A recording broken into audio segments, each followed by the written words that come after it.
This video is brought to you by the Book Library channel. For more audiobooks and audio stories, please subscribe to the channel or visit our website, www.bookslibrary.p.site.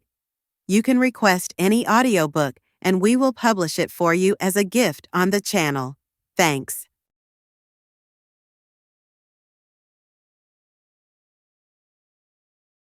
Chapter 1.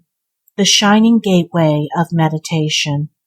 Be watchful, fearless, faithful, patient, pure. By earnest meditation sound the depths profound of life, and scale the heights sublime of love and wisdom. He who does not find the way of meditation cannot reach emancipation and enlightenment. The unregenerate man is subject to these three things: desire, passion, sorrow. He lives habitually in these conditions, and neither questions nor examines them. He regards them as his life itself, and cannot conceive of any life apart from them. Today he desires, tomorrow he indulges his passions, and the third day he grieves. By these three things, which are always found together, he is impelled, and does not know why he is so impelled. The inner forces of desire and passion arise, almost automatically within him, and he gratifies their demands sans question. Led on blindly by his blind desires, he falls periodically into the ditches of remorse and sorrow. His condition is not merely unintelligible to him, it is perceived, for so far immersed is he in the desire or self-consciousness that he cannot step outside it, as it were, to examine it. To such a man the idea of rising above desire and suffering into a new life where such things do not obtain seems ridiculous. He associates all life with the pleasurable gratification of desire, and so, by the law of reaction, he also lives in the misery of afflictions, fluctuating ceaselessly between pleasure and pain.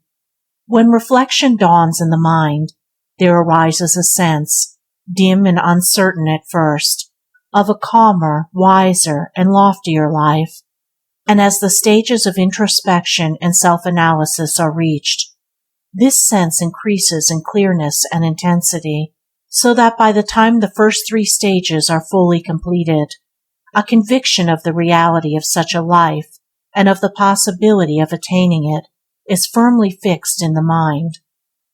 Such conviction, which consists of a steadfast belief in the supremacy of purity and goodness over desire and passion, is called faith.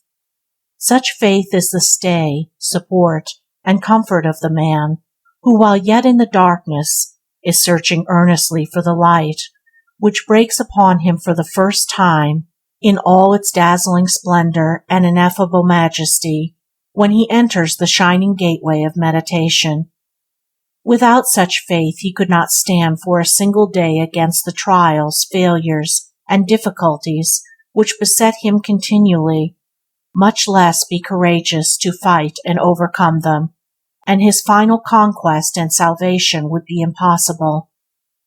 Upon entering the stage of meditation, faith gradually ripens into knowledge, and the new regenerate life begins to be realized in its quiet wisdom, calm beauty, and ordered strength, and day by day its joy and splendor increase. The final conquest over sin is now assured. Lust, hatred, anger, covetousness, pride and vanity, desire for pleasure, wealth and fame, worldly honor and power, all these have become dead things, shortly to pass away forever, for there is no life nor happiness in them.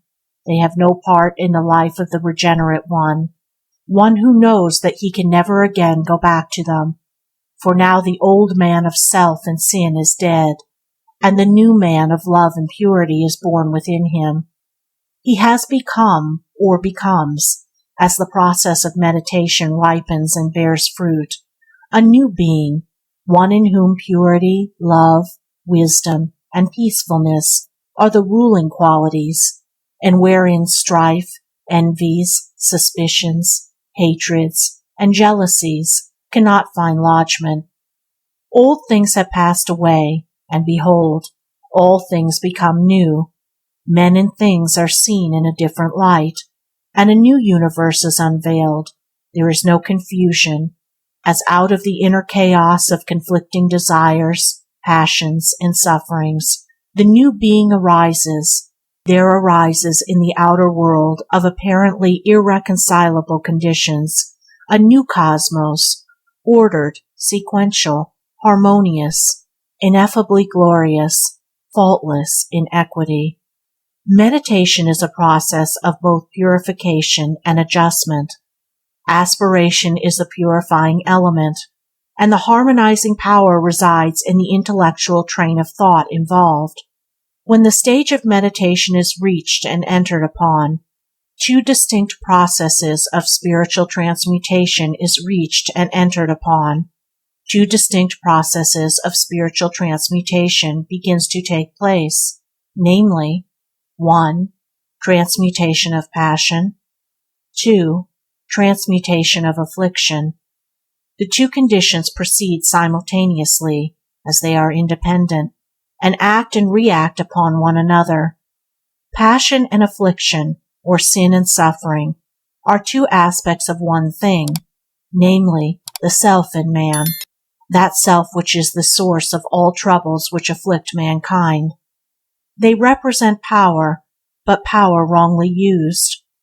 Passion is a lower manifestation of a divine energy, which possesses a higher use and application. Affliction is the limitation and negation of that energy, and is therefore a means of restoring harmony. It says, in effect to the self-bound man, "Thus far shalt thou go, and no farther." The man of meditation transfers the passional energy from the realm of evil, self-following, to the realm of good, self-overcoming. Today he reflects, tomorrow he overcomes his passions, and the third day he rejoices. The mind is drawn from its downward tendency and is directed upwards. The base metal of error is transmuted into the pure gold of truth. Lust, hatred, and selfishness disappear, and purity, love, and goodwill take their place. As the stage proceeds, the mind becomes more and more firmly fixed in the higher manifestations, and it becomes increasingly difficult for it to think and act in the lower. And just in the measure that the mind is freed from the lower, violent, and inharmonious activities, just so much is passion transmuted into power and affliction into bliss. This means that there is no such thing as affliction to the sinless man. When sin is put away, affliction disappears. Selfhood is the source of suffering. Truth is the source of bliss. When the unregenerate man is abused or slandered, misunderstood, or persecuted, it causes him intense suffering. But when these things are brought to bear on the regenerate man, there arises in him the rapture of heavenly bliss. None but he who has put away the great enemy, self, under his feet, can fully enter into and understand the saying, "Blessed are ye, when men shall revile you and persecute you, and shall say all manner of evil against you falsely, for my sake. Rejoice, and be exceedingly glad." And why does the righteous, regenerate man rejoice under those conditions which cause such misery to the unrighteous, unregenerate man? It is because, having overcome the evil in himself, he ceases to see evil without. To the good man, all things are good, and he utilizes everything for the good of the world. To him persecution is not evil, it is good. Having acquired insight, knowledge, and power, he, by meeting that persecution in a loving spirit, helps and uplifts his persecutors and accelerates their spiritual progress, though they themselves know it not at the time. Thus he is filled with unspeakable bliss, because he has conquered the forces of evil, because instead of succumbing to those forces, He has learned how to use and direct them for the good and gain of mankind. He is blessed because he is at one with all men, because he is reconciled to the universe, and has brought himself into harmony with the cosmic order. There is at first the underworld of lust, darkness, and death, which is associated with ignorance. Rooted in this is the foot of the cross, desire, in the body of the cross. Desire branches out into two arms. The right, active or passive, are passion, being equalized and balanced by the left, passive or negative, arm of affliction. Uniting these and rising out of them at the head of the cross is aspiration. Here, wounded and bleeding, rests the thorn-crowned head of humanity. At the end of this, and right at the summit of the cross, is knowledge, which while being at the apex of self-life, is the base of the truth life, and rises above the heavenly world of love, light, and life.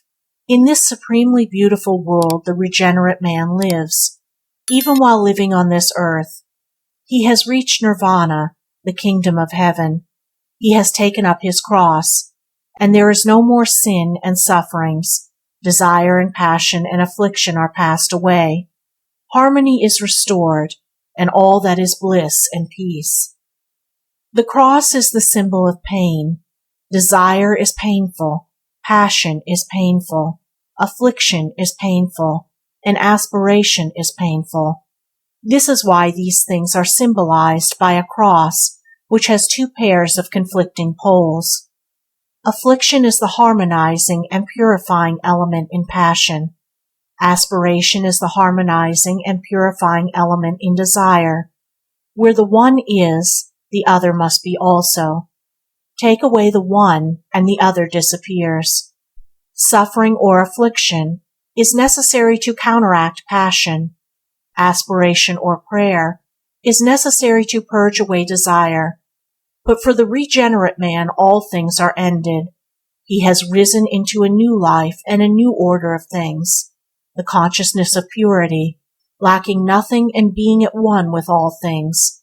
He does not need to pray for anything, redeemed and reconciled, contented and at peace. He finds nothing in the universe to hate or fear, and his is both the duty and power to work without ceasing for the present good and ultimate salvation of mankind. End of Chapter 1.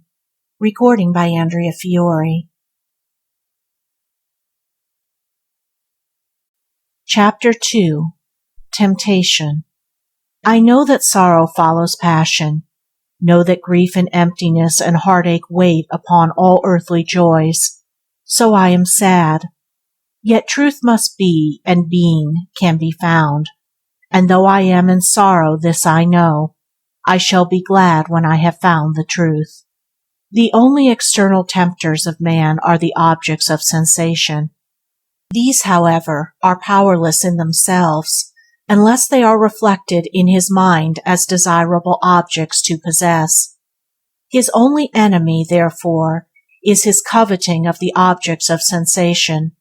By ceasing to covet objects of sensation, temptation and the painful fighting against impure desires pass away.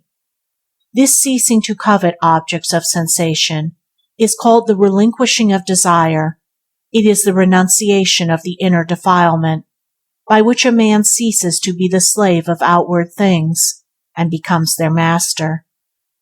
Temptation is a growth, a process more or less slow, the duration of which can be measured by the sage, who has gained accurate knowledge of the nature of his thoughts and acts and the laws governing them, by virtue of having subjected himself to a long course of training in mental discipline and self-control. It has 5 stages, which can be clearly defined, and their development traced with precision. But the man who is still immersed in temptation has, as yet, little or no knowledge of the nature of his thoughts and acts and the laws governing them. He has lived so long in outward things, in the objects of sensation, and has given so little time to introspection and the cleansing of his heart, that he lives in almost total ignorance of the real nature of his thoughts and acts, which he thinks and commits every day. To him, temptation seems to be instantaneous, and his powerlessness to combat the sudden and apparently unaccountable onslaught causes him to regard it as a mystery, and mystery being the mother of superstition, he may and usually does fall back upon some speculative belief to account for his trouble, such as the belief in an invisible evil being or power outside himself who suddenly and without warning attacks and torments him. Such a superstition renders him more powerless still, for he has sufficient knowledge to understand that he cannot hope to successfully cope with a being more powerful than himself, and of whose whereabouts and tactics he is altogether unacquainted. And so he introduces other beliefs and superstitions, which his dilemma seems to necessitate, until at last, in addition to all his sins and sufferings, he becomes burdened with a mass of supernatural beliefs, which engross his attention, and take him farther and farther away from the real cause of his difficulty.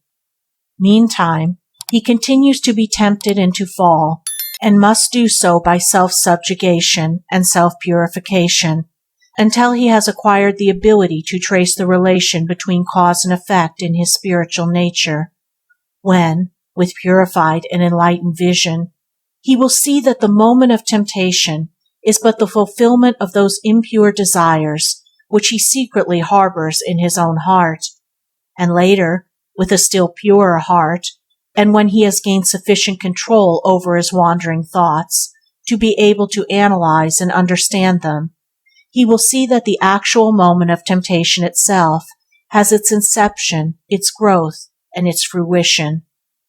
What then are the stages in temptation? And how is the process of temptation born in the mind? How does it grow and bear its bitter fruit? The stages are 5, and are as follows. 1. Perception. 2. Cogitation. 3. Conception. 4. Attraction. And 5. Desire. The first stage is that in which objects of sensation are perceived as objects. This is pure perception and is without sin or defilement. The second stage is that in which objects of sensation are considered as objects of personal pleasure. This is a brooding of the mind upon objects, with an undefined groping for pleasurable sensation, and is the beginning of defilement and sin. In the third stage, objects of sensation are conceived as objects of pleasure. In this stage, the objects are associated with certain pleasurable sensations, and these sensations are conceived and called up vividly in the mind. In the fourth stage, objects of sensation are perceived as objects of pleasure. At this stage, the pleasure as connected with the object is distinctly defined, yet there is a confusion of pleasure and object, so that the two appear as one, and a wish to possess the object arises in the mind. There is also a going out of the mind towards the object. The fifth and last stage is an intense desire, a coveting and lusting to possess the object, in order to experience the pleasure and gratification which it will afford. With every repetition in the mind of the first 4 stages, this desire is added to, as fuel is added to fire, and it increases in intensity and ardor, until at last the whole being is aflamed with a burning passion, which is blind to everything but its own immediate pleasure and gratification. And when this painful fruition of thought is reached, a man is said to be tempted. There is still a further stage of action, which is merely the doing of the thing desired, the outworking of the sin already committed in the mind. From desire to action is but a short step. The following table will better enable the mind of the reader to grasp the process and principle involved. 1. Perception. Objects of sensation perceived as such. 2. Cogitation. Objects of sensation considered as a source of pleasure. 3. conception, objects of sensation, conceived as affording pleasure. 4. Attraction, objects of sensation, perceived as pleasurable in possession. 5. Desire, objects of sensation, coveted as such, desired for personal delight and pleasure. Every time a man is tempted, he passes from inaction through all the 5 stages in succession, and his fall is passing on into action. The process varies greatly in duration according to the nature of the temptation and the character of the tempted, but after much yielding and many falls, the mind becomes so familiar with the transition that it passes through all the stages with such rapidity as to make the temptation appear as an instantaneous, indivisible experience.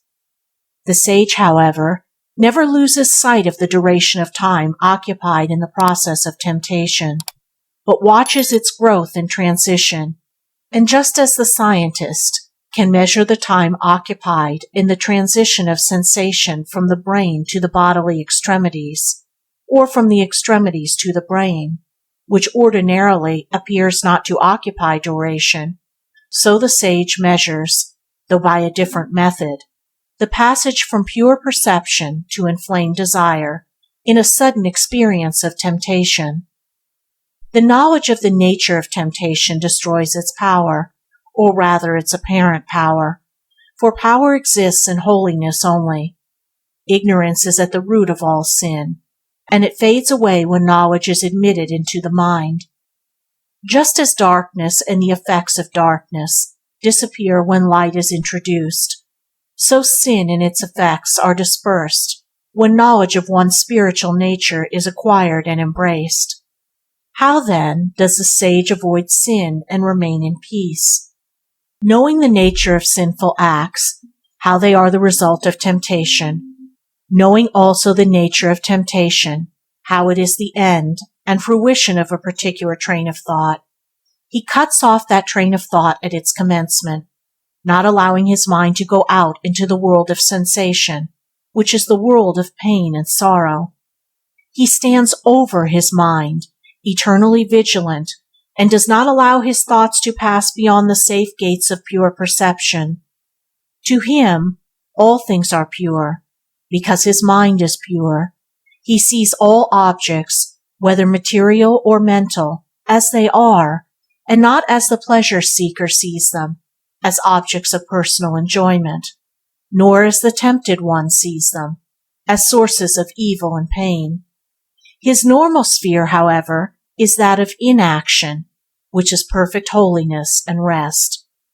This is a position of entire indifference to considerations of pleasure and pain, regarding all things from the standpoint of right, and not from that of enjoyment.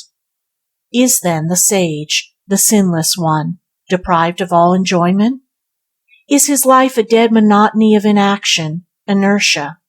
Truly, he is delivered from all those sensory excitements, which the world calls pleasure, but which conceals, as a mask, the drawn features of pain, and being released from the bondage of cravings and pleasures, he lives without ceasing in the divine abiding joy, which the pleasure seeker and the wanderer in sin can neither know nor understand. But inaction, in this particular, means inaction as regards sin, inaction in the lower animal activities, which being cut off, their energy is transferred to the higher intellectual and moral activities, releasing their power and giving them untrammeled scope and freedom. Thus the sage avoids sin by extracting its root from himself, not allowing it to grow into attraction, to blossom into desire, and to bear the bitter fruits of sinful actions. The unwise man, however, allows the thought of pleasure to take root in his mind, where its growth evokes sensations which are pleasant to him, and on these sensations he dwells with enjoyment, thinking in his heart, so long as I do not commit the sinful act, I am free from sin. He does not know that his thoughts are causes, the effects of which are actions, and there is no escape from sinful acts for him who dwells in sinful thoughts. and so the process develops in his mind and blossoms into desire, and in the final moment of temptation, which is but the moment of opportunity brought into prominence by that desire, with the coveted object at his unreserved command, the fall of the man into sinful action is swift and certain. End of Chapter 2. Recording by Andrea Fiore. Chapter 3. Regeneration. Submit to naught but nobleness. Rejoice, like a strong athlete straining for the prize. When thy full strength is tried, be not the slave of lusts and cravings and indulgences, of disappointments, miseries, and griefs, fears, doubts, and lamentations, but control thyself with calmness, master, that in thee which masters others, and which heretofore has mastered thee. Let not thy passions rule, but rule thy passions. Subjugate thyself till passion is transmuted into peace, and wisdom crown thee. So shalt thou action attain, and by attaining, know.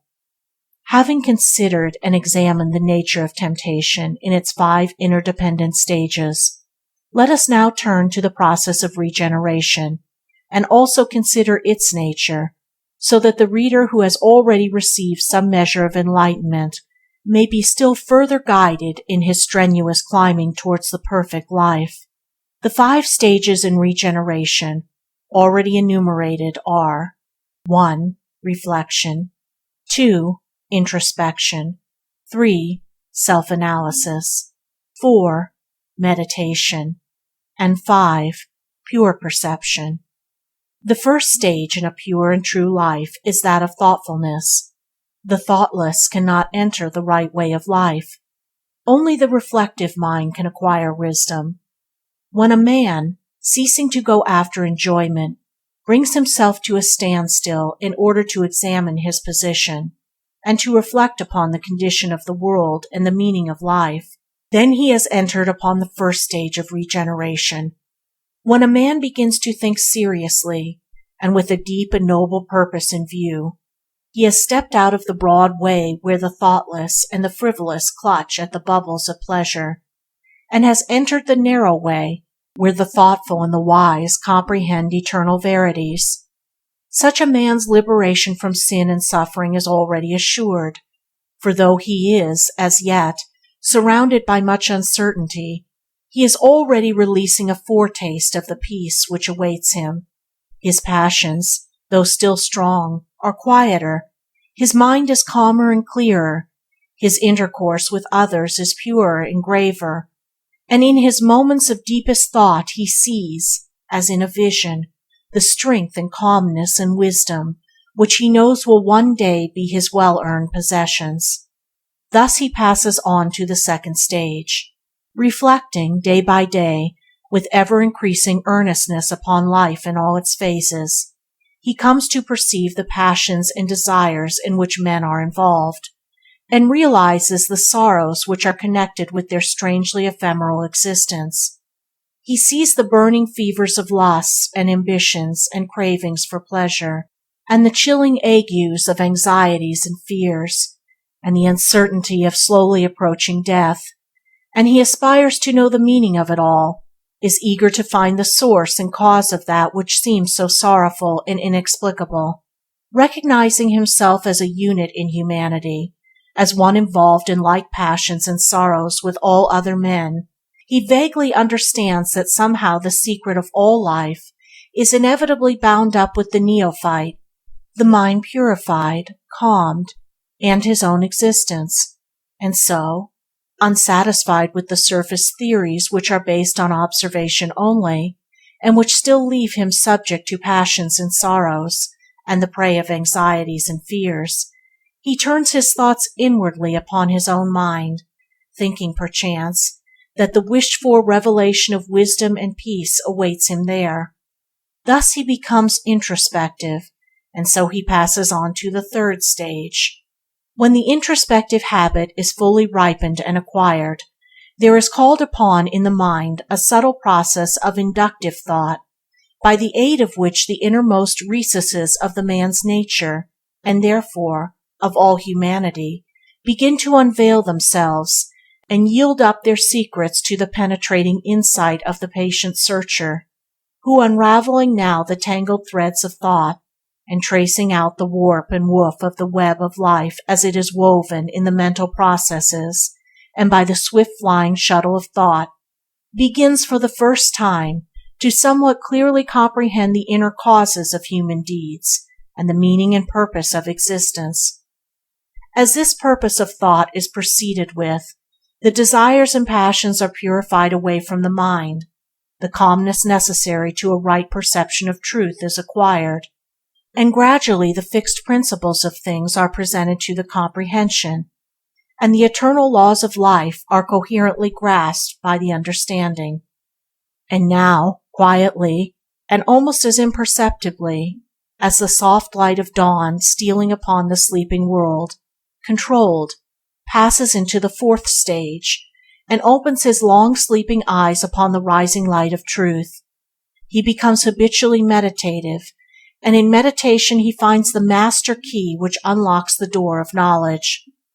It is at this advanced stage in the process of regeneration that the sinner becomes the saint, and the pupil is transformed into the master, for here the process of transmutation, hitherto slow and painful, is greatly accelerated, so that the spiritual forces formerly spent in pleasures, gratifications, passions, and afflictions are now conserved, controlled, and turned into channels of productive and reproductive thought, and so wisdom is born in the mind, and bliss and peace. As skill and power are acquired in meditation, the fifth and last stage is reached, where the perfect insight of the seer and the sage is evolved, so that the facts of life are grasped, and the laws and principles of things stand revealed. Here the man is altogether regenerated, is purified and perfected, all human passions are conquered, and human sorrows are transcended. Here things are seen as they are, all the intricacies of life stand out naked in the light of truth, and there is no more doubt and perplexity, no more sin and anguish, for he whose pure and enlightened eyes perceive the hidden causes and effects which operate infallibly in human life, he who knows how the bitter fruits of passion ripen, and where the dark waters of sorrow spring, he it is who no more sins and no more sorrows. Lo, he has come to peace. The 5 stages so passed through may be thus presented. 1. Reflection. Deep and earnest thought on the nature and meaning of life. 2. Introspection. Looking inwardly for the causes and effects which operate in life. 3. Self-analysis. Searching the springs of thought and purifying the motives in order to find the truth of life. 4. Meditation. Pure and discriminative thought on the facts and principles of life. 5. Pure perception. Insight. Direct knowledge of the laws of life. The whole process of regeneration may be likened to the growth of a plant. At first the small seed of reflection is cast into the dark soil of ignorance. Then the little rootlets come forth and grope about for light and sustenance, introspection. Next the strenuous self-examination, as the plant reaching upwards toward the light. And then the development of the bud and opening flower of meditation, ending at last in that pure and wise insight which is the spiritual glory of the sage, the perfect flower of enlightenment. Thus beginning in sin and suffering, and passing through thoughtfulness, self-searching, self-purification, meditation, and insight, the seeker after the pure life and the divine wisdom reaches at last the undented habitation of a spotless life, and so passes beyond the dark halls of suffering, knowing the perfect law. End of Chapter 3. Recording by Andrea Fiore. Chapter 4. Actions and Motives. Obey the right, and wrong shall never again assail thy peace. No error hurt thee more. Attune thy heart to purity, and thou shalt reach the place where sorrow is not, and all evil ends. It has been said the way to hell is paved with good intentions, and one frequently hears sin excused on the ground that it was done with a good motive. There are actions which are bad in themselves, and there are actions which are good in themselves, and good intentions cannot make the former good. Selfish intentions cannot make the latter bad. Foremost among actions which are bad in themselves are those which are classified as criminal by all civilized communities. Thus murder, theft, adultery, libel, etc. are always bad, and it is not necessary to inquire into the motive which prompts them.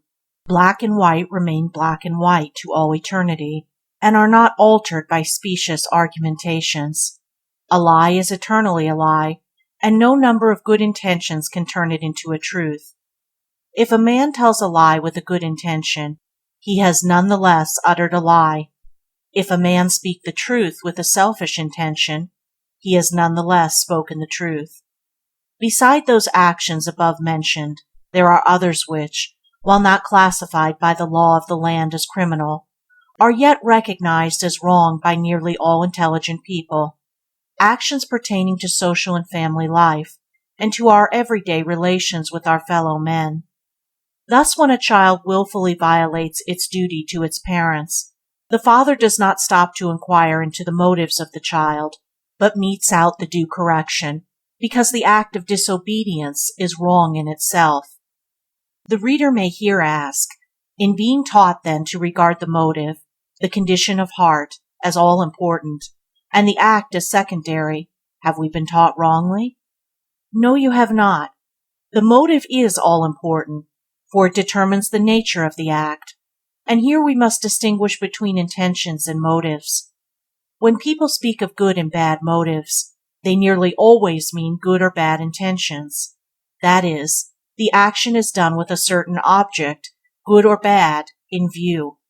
The motive is the deeply seated cause in the mind, the habitual condition of the heart. The intention is the purpose in view. Thus an act may spring from an impure motive, yet be done with the best intention. It is possible for one to be involved in wrong motives, and yet at the same time be so charged with good intentions as to be continually intruding himself on other people, and interfering in their business and their lives, under the delusion that they need his help. Intentions are more or less superficial, and are largely matters of impulse, while motives are deeply seated, and are concerned with a man's fixed moral condition.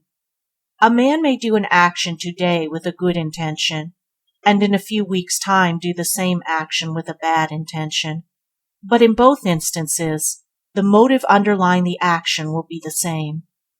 In reality, a wrong act cannot spring from a right motive, although it may be guided by a good intention. A man who can resort, whether habitually or under stress of temptation, to murder, theft, lying, or other actions known as bad, is in a dark, confused condition of mind, and is not capable of acting from right motives. Such acts can only spring from an impure source, and this is why the great teachers rarely refer to motives, but always refer to actions. In their precepts, they tell us what actions are bad and what are good, without any reference to motive, for the bad and good acts in themselves are the fruits of bad and good motives. By their fruits you shall know them. In being exhorted to judge not, we are not taught to persuade ourselves that grapes are figs and figs are grapes, but must employ our judgment in clearly distinguishing between the two. So in the like manner, we must distinguish with unmistakable clearness between bad actions and good actions, so as to avoid the former and embrace the latter. For only in this way can one purify his heart and render himself capable of acting from right motives. A clear perception of what is bad or good, both in ourselves and others, is not false judgment, it is wisdom. It is only when one harbors groundless suspicion about others, and reads into their actions bad and selfish intentions, that he falls into that judging against which we are warned, and which is so pernicious. There is no need to doubt the good intentions of those about us, while at the same time being fully alive to a knowledge of those bad actions which are better left undone, and those good actions which were better done, taking care not to do the former and to do the latter ourselves, thus teaching by our lives instead of accusing and condemning others. Numberless wrong actions are committed every day with good intentions, and this is why so many good purposes are frustrated and end in disappointment, because the underlying motive is impure, and the good fruit which is sought does not appear. The act is out of harmony with good intent. The means are not adapted to the end. Bad actions bring forth bitter fruit. Good actions bring forth sweet fruit. The law runs, Thou shalt not kill, thou shalt not steal, thou shalt not commit adultery.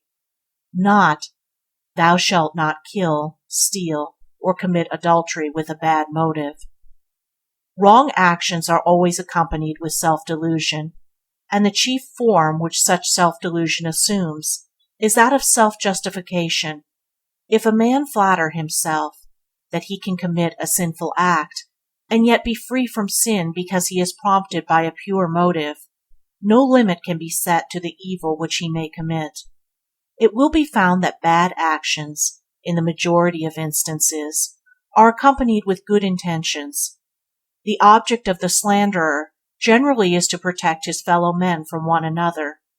Troubled with foolish suspicions, or smarting under the thought of injury, he warns men against each other, speaking only of their bad qualities, and in his eagerness distorting the truth. His intention is good, namely, to protect his neighbors, but his motive is bad, namely, hatred of those whom he slanders. Such a man's good intention is frustrated by his bad intention, and he at last only succeeds in separating himself from all truth-loving people. The sore of a bad action is not cured by plastering it over with good intentions, nor is the cause of the defilement removed from the heart. Men who are involved in bad actions cannot work from pure motives. An issue of foul water always proceeds from an impure source, and an issue of impure actions proceeds from a heart that is defiled. It greatly simplifies life, and solves all complex problems of conduct, when certain actions are recognized as eternally bad, and others as eternally good, and the bad are forever abandoned, and final refuge is taken in the good. The wise and good perform good actions, and motives, acts, and intentions, being harmoniously adjusted, their lives are powerful for good, and free from disappointment, and the good fruit of their efforts appears in due season. They do not need to defend their actions by subtle and specious arguments, not to enter into interminable metaphysical speculations concerning motives, but are content to act, and leave their actions to bear their own fruit. Let us not try to persuade ourselves that our good intentions will wipe out the results of our bad actions, but let us resort to the practice of good actions, for only in this way can we acquire goodness.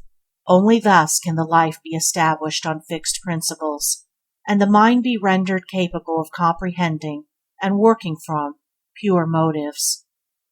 End of Chapter 4. Recording by Andrea Fiore.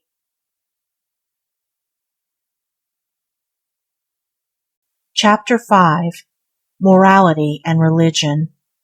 The wise man, by adding thought to thought and deed to deed in ways of good, buildeth his character. Little by little he accomplishes his noble ends. In quiet patience works diligently. Daily he builds his heart and mind, pure thoughts, high aspirations, selfless deeds, until at last the edifice of truth is finished, and behold, there rises and appears the temple of perfection. There is no surer indication of confusion and decadence in spiritual matters than the severance of morality from religion. He is a highly moral man, but he is not religious. He is exceptionally good and virtuous, but is not all that spiritual, are common expressions on the lips of large numbers of people who thus regard religion as something quite distinct from goodness, purity, and right living. If religion be regarded merely and only as worship, combined with adherence to a particular form of faith, then it would be correct to say, he is a very good man, but is not religious, in some instances, just as it would be equally correct to say, he is an immoral man, but is very religious, in other instances, for murderers, thieves, and other evildoers are sometimes devout worshippers and zealous adherents to a creed. Such a narrowing down of religion, however, would render much of the Sermon on the Mount superfluous, from a religious point of view, and would lead to the confounding of the means of religion with its end, the idolizing of the letter of religion to the exclusion of the spirit, and this is what actually occurs when morality is severed from religion, and is regarded as something alien and distinct from it. Religion, however, has a broader significance than this, and the most obscure creed embodies in its ritual some longing human cry for that goodness, that virtue, that morality, which many, with thoughtless judgment, divorce from religion. And is not a life of moral excellence, of good and noble character, of pure-heartedness, the very end and object of religion? Is not the substance and spirit, of which worship and adherence to a form of faith are but the shadow and letter? In religion, as in other things, there are the means and the end, the methods and the attainment. Worship, beliefs about God, adherence to creeds, these are some of the means. Goodness, virtue, morality, these are the ends. The methods are many and various, and they are embodied in countless forms of faith, but the end is one. It is moral grandeur. Thus the moral man, far from being irreligious, because he may not openly profess some form of worship, possesses the substance of religion, diffuses its spirit, has attained its end, and when the sweet kernel of religion is found and enjoyed, the shell, protective and necessary in its place, has served its purpose and may be dispensed with. Let us not, however, be misunderstood. The moral man does not refer to one who has only the outward form of morality, appearing moral in the eyes of the world, but keeping his vices secret. Nor does it refer to him whose morality extends only to legal limits, nor to those who are proud of their morality, for pride is the reverse of moral, but to those who delight in purity, who are gracious, gentle, unselfish, and thoughtful, who being good at heart, pour forth the fragrance of pure thoughts and good deeds. By the moral is meant the good, the pure, the noble, and the true-hearted. A man may call himself Christian, Jew, Buddhist, Mohammedan, Hindu, or by any other name, and be immoral. But if one is pure-hearted, he is true and noble and beautiful in character. In a word, if he is moral, then he is an inhabitant of the holy city, in which there is no temple. He is, by example and influence, a regenerator of mankind. He is one of the company of the children of the light. End of Chapter 5. Recording by Andrea Fiore. Chapter 6. Memory, Repetition, and Habit. I shall gain, by purity and strong self-mastery, the awakened vision that doth set men free from painful slumber and the night of grief. When a particular combination of words has been repeated a number of times, it is said to have been committed to memory. That is, it can be repeated without any visual reference to the words themselves, without any pause or effort. Indeed, the words then have a tendency to repeat themselves in the mind, and sometimes people are troubled with the ringing of a refrain or the repetition of a sentence in the mind, which they find it very difficult to get rid of and forget. There is a sense in which the whole life is a process of committing to memory. At first there is act. From act springs experience. From experience arises recollection. From recollection, repetition. And from repetition is formed habit. Hence proceeds impulse, faculty, character, individualized existence. Life is a repetition of the same things over again. There is very little difference between the days and years in the life of a man. One is almost entirely a repetition of the other. Every being is an accumulation of experiences gathered, learnt, and woven into the life by a ceaseless series of repetitions, extending over an incalculable number of lives, which thread their way through eons of time.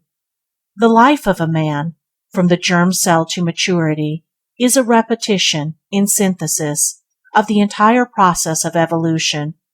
There is a cosmic memory at the root of all growth and progress, which is an informing and sustaining principle in the process of evolution.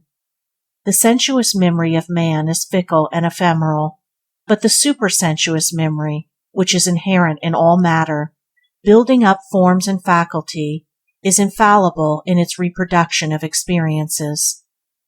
Life is ceaseless reiteration. Nature ever travels over old and familiar ground.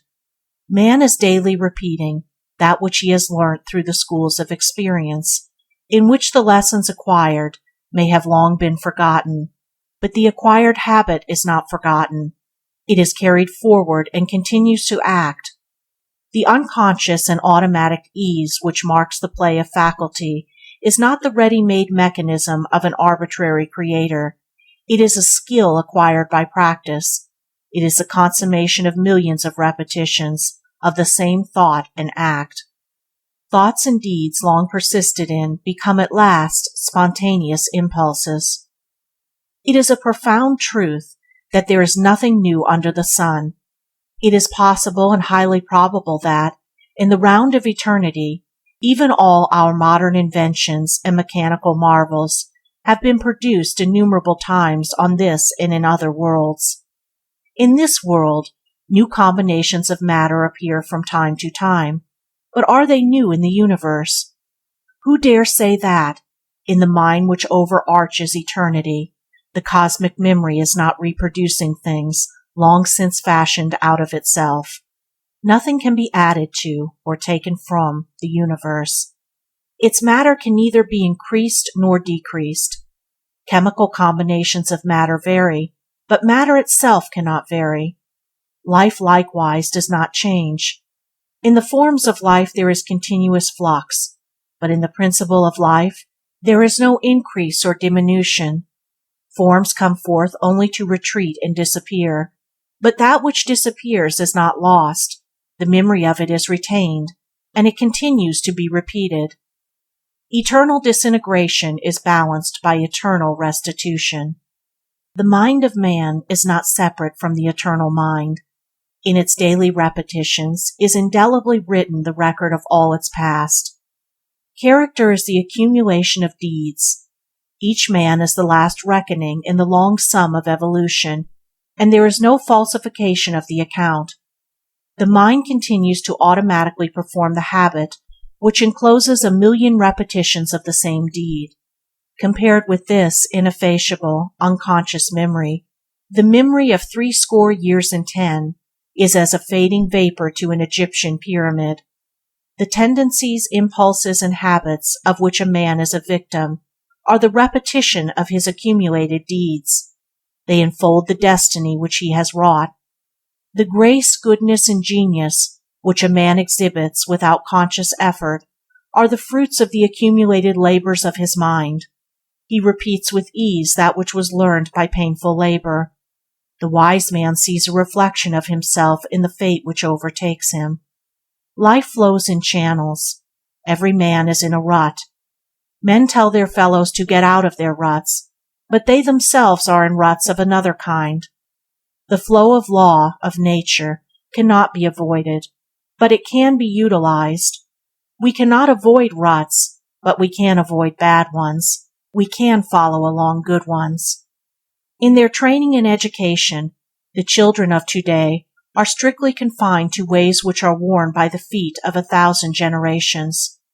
In his fixed habits and characteristics, the man of today is reviving the actions of 1,000 lives. It is true that men are bound, but it is equally true that they can be unbound. The law by which a man becomes the sorrowful victim by his own wrong deeds is a blessed and not cursed law, for by the same law he can become an instrument of all that is good. Habits chain a man, but he himself forged the links. He whose inner eye has opened to perceive the law does not complain. The bondage of evil is a heavy slavery, but the bondage of good is a blessed service. The will of man is powerless to alter the law of life, but it is powerful to obey it. The great law makes for good. It puts a heavy penalty on evil. Man can break his chains and shake himself free, and when he enters earnestly upon the work of self-liberation, all the universes will be with him in his labor. Repetition and habit he cannot avoid, but he can set going repetitions that are harmonious. He can form habits that will crystallize into pure and noble characteristics. In the self-built archives of the mind are stored away the entire records of man's evolution. Man is an epitomized history of the world. In his outbursts of rage, we hear again the roar of the lion in the forest. In his selfish schemings to secure his coveted ends, we see the tiger stalking its prey. His lusts, revenges, hatreds, and fears are the instinct born of primeval experiences. The universe does not forget. Life remembers and restores.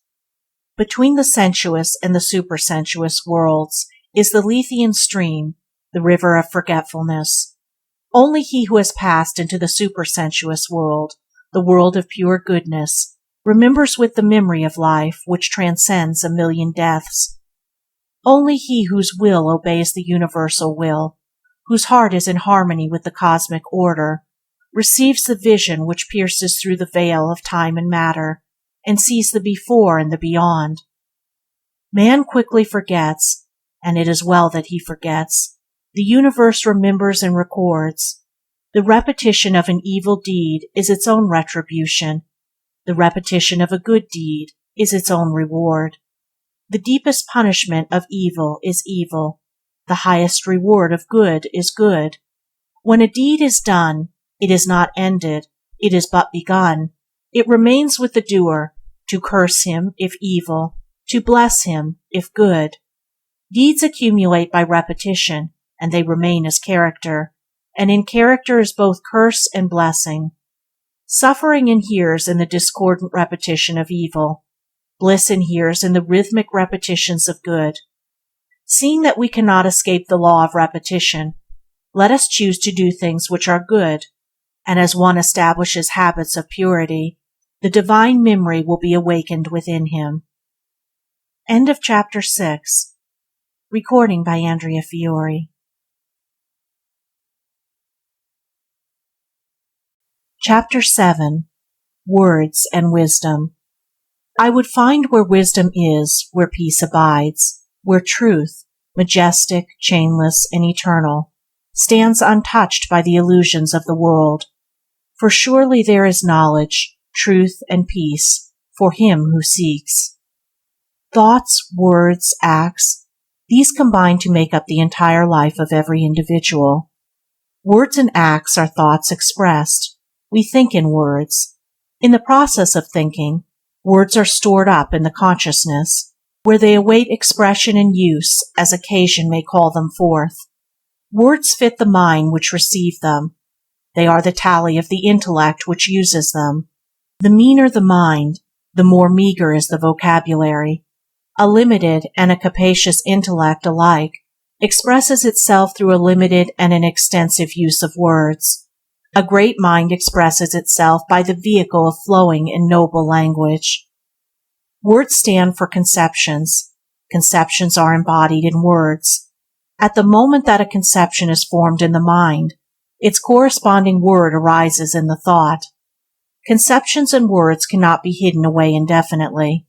Sooner or later they will come forth into the outer world of expression. The matter of the universe is in ceaseless circulation. Its hidden things are continuously coming forth into open and visible life. Likewise, the mental operations of men are ever in active circulation, and their hidden thoughts are daily expressing themselves in words and acts. The words and acts of every man are determined by the thoughts in which he habitually dwells. Speech is audible thought. A man reveals himself through his speech. Whether he is pure or impure, foolish or wise, he makes his inner condition known through his speech. The foolish man is known by the way in which he talks. The wise man is known by the purity, gravity, and excellence of his speech. He who would gain a knowledge of men, says Confucius, must first learn to understand the meaning of words. All wise men, saints, and great teachers have declared that the first step in wisdom is to control the tongue. The discipline of speech is a mental disciple. When a man controls his tongue, he controls his mind. When he purifies his speech, he purifies his mind. Speech and mind cannot be separated. They are two aspects of character. A man may read scripture, study religions, and practice mystical arts, but if he allows his tongue to run loosely, he will be as foolish at the end of all his labors as he was at the beginning. A man may not read scripture, nor study religions, nor practice ascetic arts, but if he controls his tongue and studies how to speak wisely and well, he will become wise. Wisdom is perceived in the words which are its expression. We speak of certain men, of Shakespeare for instance, as being wise. We never saw Shakespeare, and we know very little of his life. How then do we know he was wise? By his words only. Where there are wise words, we know there is a wise mind. A foolish man may, like a parrot, repeat wise words, but a wise man frames wise sentences. His wisdom is shown in originally expressed language. Why do men speak of words as being bad or good, degrading or inspiring, low or lofty, weak or strong? Is it not because they unconsciously recognize that words cannot be disassociated from thoughts? Why do pure-minded people avoid a man who habitually uses impure language? Is it not because they know that such words proceed from an unclean mind? It is impossible for any being to give utterance to words which are not already lodged in his mind, fit in the form of thought. The impure mind cannot speak pure words. The pure mind cannot speak impure words. The ignorant cannot speak learnedly, nor the learned ignorantly. The foolish man cannot speak wisely, nor the wise foolishly. Altered speech follows an altered mind. When a man turns from evil to good, his conversation becomes cleansed. As a man increases in wisdom, he watches, modifies, and perfects his speech. If the foolish and the wise are known by their words, what then is the speech of folly, and what is the language of wisdom? A man is foolish if he talks aimlessly and incoherently, if he engages in impure conversations, if he utters falsehood, if he speaks ill of the absent and carries about evil reports concerning others, if he frames flattering words, if he utters violent and abusive words, if his speech is irreverent and his words are directed against the great and good, if he speaks in praise of himself. A man is wise if he talks with purpose and intelligence, if his conversation is chaste, if he utters words of sincerity and truth, if he speaks well of and in defense of the absent, if he speaks words of virtuous reproof, if his speech is gentle and kindly, if he talks reverently of the great and good, if he speaks in praise of others. We are all, now and always, justified and condemned by our words. The law of truth is not held in abeyance, and every day is judgment day. For every idle word which one speaks, he is at once called to account in an immediate and certain loss of happiness and influence. By the words which we habitually utter, we publish to the universe the degree of our intelligence and the standard of our morality, and receive back through them the judgment of the world. The fool thinks he is harshly judged and badly treated by others, not knowing that his real scourge is his own ungoverned tongue. To control the tongue, to discipline the speech, to strive for the use of purer and gentler words, this is a very lowly thing, and one that is much despised, but it cannot be neglected by him who eagerly aspires to walk the way of wisdom. End of chapter 7. Recording by Andrea Fiore. Chapter 8. Truth Made Manifest. Upon the lofty summits of the truth, where clouds and darkness are not, and where rests eternal splendor, there abiding joy awaits thy coming. Be watchful, fearless, faithful, patient, pure. By earnest meditation sound the depths profound of life, and scale the heights sublime of love and wisdom. Truth is rendered visible through the media of deeds. It is something seen and not heard. Words do not contain the truth, they only symbolize it. Good deeds are the only vessels which contain truth.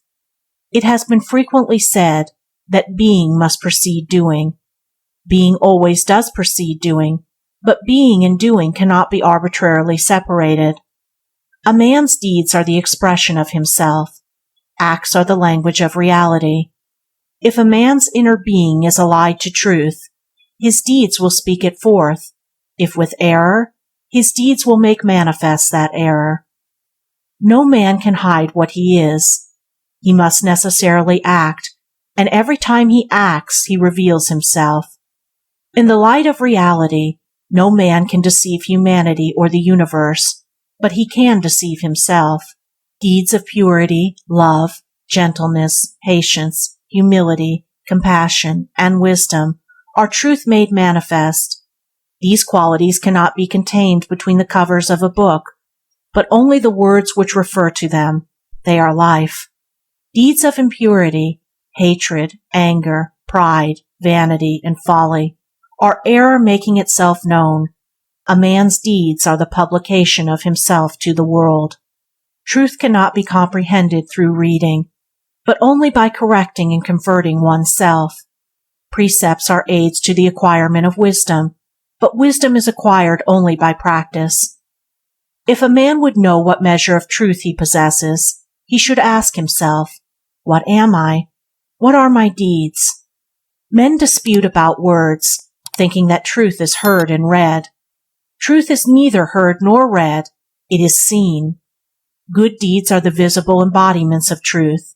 They are the messengers of knowledge, angels of wisdom, but the eye of error is dark and cannot see them. End of chapter 8. Recording by Andrea Fiore.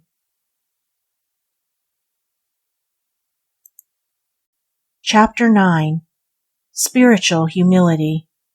Who would be the companion of the wise and know the cosmic splendor, he must stoop. Who seeks to stand, must fall who fain would rise. Must know the low ascending to the high.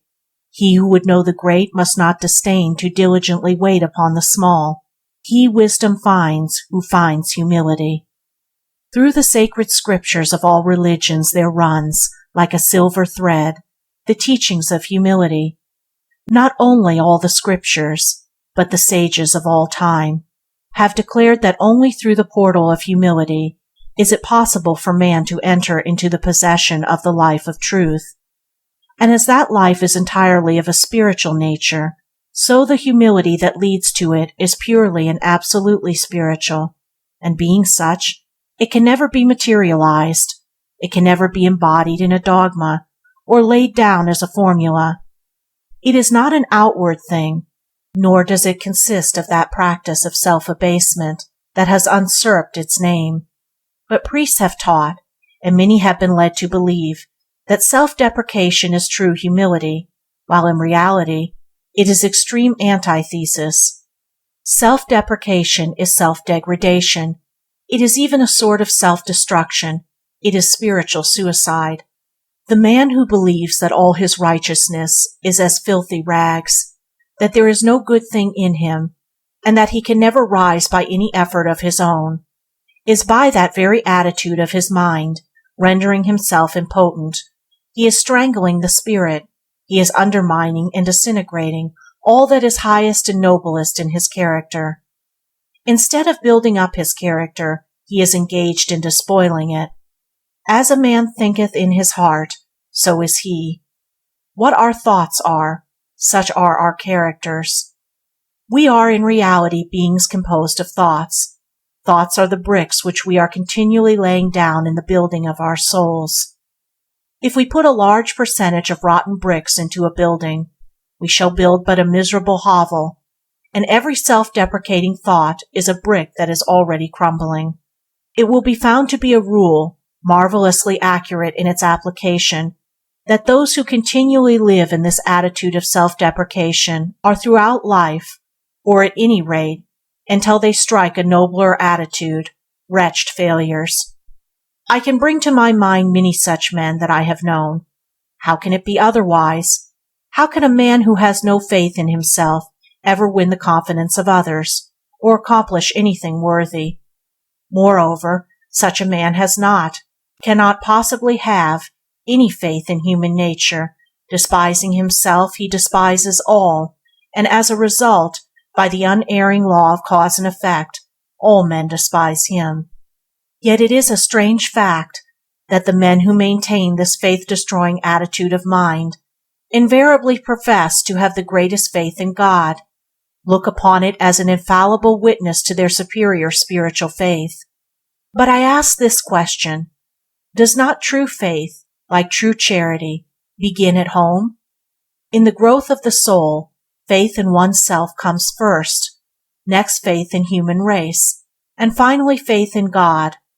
That faith which professes to have the latter to the exclusion of the two former is false faith. The outcome is fake humility. Another kind of false humility is that of personal abasement to an individual or to an established authority. This is humility materialized or subverted. It is the worship of the Dagon, the bowing of the knee to Baal, the slavish adoration of the golden calf. No man can persist in it without undermining his character, and ultimately dissipating his spiritual and mental energies. Humility to man or to any temporal authority is degrading and slavish. Humility to the Most High is grandly beautiful. Spiritual humility is closely allied to faith, and the more there is of humility, the more there is of faith. It is the keynote of all real goodness. In proof of this, I have only to refer to the great sages, saints, and reformers of all time. The greatest of them are those who had the greatest share of spiritual humility. True humility, as distinguished from false, has a strengthening power, an upbuilding force.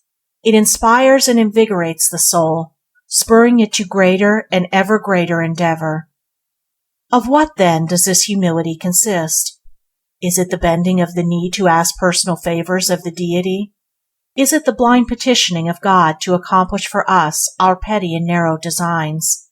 Nay, these are its counterfeits. True humility is far above and beyond all this.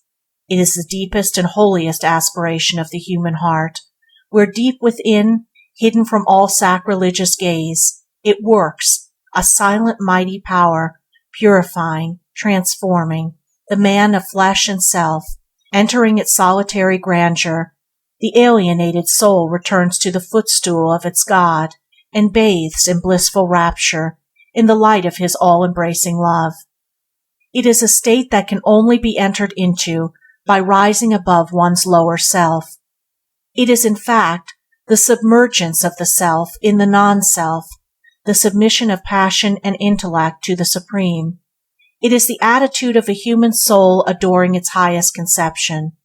Such humility takes its possessor above all that is mean and poor in his nature, into the very presence of God, making him calm, strong, noble, self-reliant, and godlike.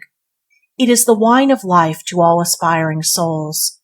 The soul that has not felt its power is dead. It may sound like a paradox, but is nevertheless true, that the more a man has of humility, the more he has of independence. But the seeming paradox will be made clear if we think for a moment of the lives of such teachers of humility as Jesus, Buddha, Confucius, Socrates, Jacob Boehme, George Fox, and indeed all the great religious reformers. These men walked erect because, Yielding themselves up to the simplicity of humility, they walked with God. The humility that causes a man to go, metaphorically speaking, on all fours is spurious, and is as debasing and destructive as the real humility is elevating and strengthening. Why should we go amongst our fellows like cringing fearful beasts, calling ourselves miserable sinners? Shall we ever rise above sin by so doing? Is it possible to rise by ceaselessly contemplating our absolute unworthiness? No, we can only rise by continually contemplating the highest. There may be much that is unworthy in a man's heart, but there is also a sacredness, a dignity, a divinity about it. Let us dwell upon that. Let us continually contemplate the goodness, the purity, and the essential beauty of human nature. Let us ceaselessly search for the divinity in our own souls, and finding it through the door of humility, we shall then recognize the invisible God in all men. By so doing, we rise above the binding limitations of our selfish desires and enter the larger, healthier, holier life of love. End of Chapter 9. Recording by Andrea Fiore.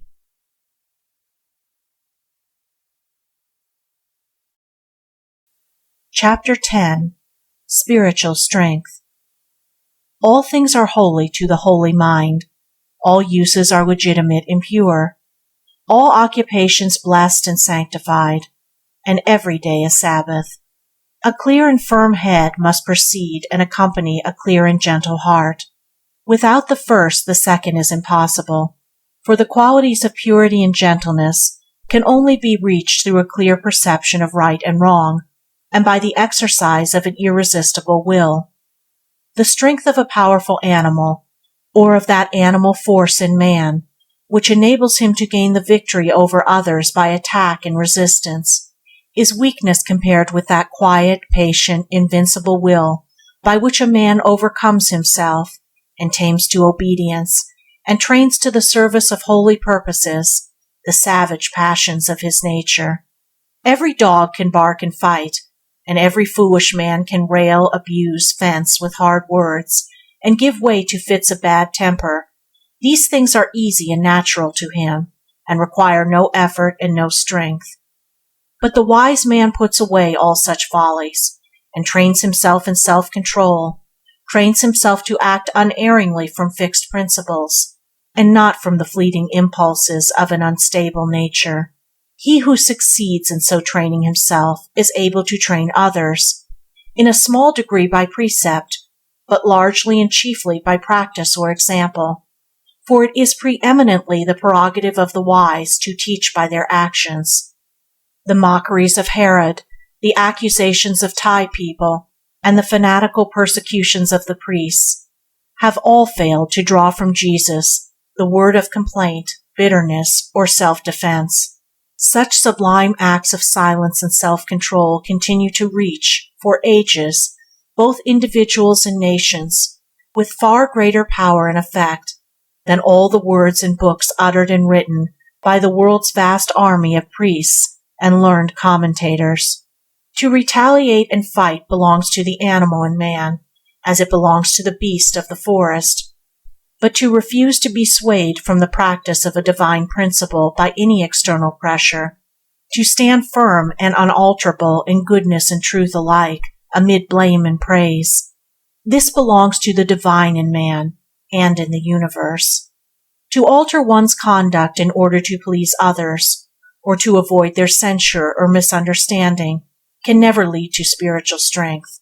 That divine kindness, which always accompanies spiritual understanding and strength, is something very different from merely saying pleasant words. For pleasant words are not always true words, but consist in doing what is best for the eternal welfare of the other person or persons. The weak father who is unfit to train children only considers how he can escape trouble with his children, and so he slurs over their acts of disobedience and selfishness and tries to please them. But the strong father, who considers the future character and welfare of his children, knows how and when to administer a severe reproof, fully understanding that a few minutes' pain caused by his rebuke may save his child from years of suffering as a result of loose living which is fostered by parental neglect. The strong, kind, unselfish father, whose care is for his children's good and not for his own immediate comfort, knows not only how to be tender in affection, but tender in discipline, knows how to stretch out the strong and severe arm of restraint to save his little ones when they would ignorantly wander away in wrong paths.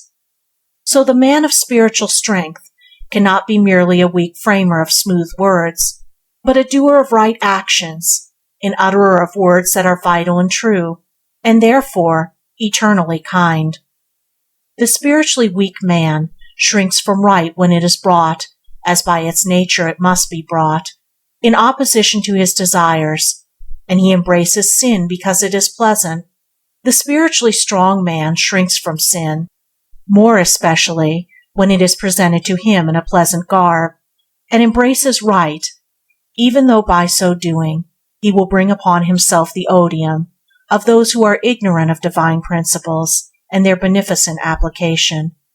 The man of spiritual understanding is as unbending as a bar of steel where right is concerned, knowing that right alone is good. He is as unresisting as water where self is concerned, knowing that self alone is evil, acting from imperishable principles and not from the fleeting desires of self. His actions partake of the imperishable nature of the principles from which they spring, and continue to afford instruction and inspiration through unnumbered generations. It is always the portion of one who so acts to be misunderstood.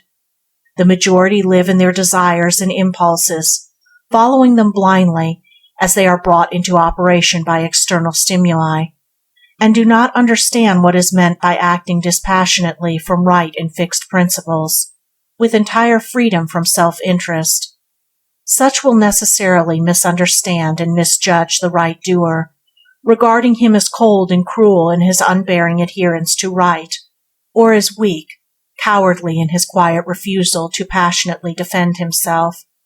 He will therefore be accused of many things, but this will not cause him any suffering, nor will he be troubled or disturbed thereby, for the truth which he practices is a source of perpetual joy, and he will be at rest in the knowledge that there are those who will understand and follow, that he is working for the ultimate good even of his accusers, and that by manifesting the truth in his daily actions, he is in the company of those divinely strong ones who are leading the world into ways of quietness and peace.